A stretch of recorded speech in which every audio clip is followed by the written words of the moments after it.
দেখো মাম্মা, একটা কিসি দিয়ে দাও তো, দিয়ে দাও। ওই ওই হরে কৃষ্ণ বলতো, হরে কৃষ্ণ বলো, হরে হরে কৃষ্ণ, হরে কৃষ্ণ বলো, হরে কৃষ্ণ।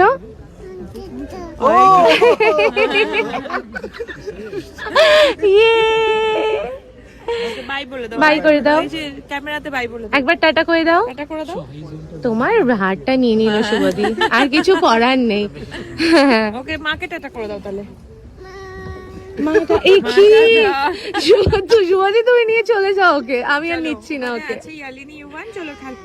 ইয়ে, বেশি দূরে না, এখান থেকে ঝাঁপ পেলে চলে যাবে। সত্যি আজ এক অন্য রূপ ধরা পড়ল অভিনেত্রী শুভশ্রী গাঙ্গুলির। তিনি যে সত্যি সত্যি বাচ্চা ভালোবাসেন এ নিয়ে তো আর কোনো দ্বন্দ্ব নেই। শুধুমাত্র নিজের সন্তানকেই না, যে কোনো সন্তানকেই মাতৃরূপে গ্রহণ করেন তিনি, যেটা দেখে আমার তো খুব ভালো লাগলো। আপনাদের কেমন লাগলো অবশ্যই জানাবেন।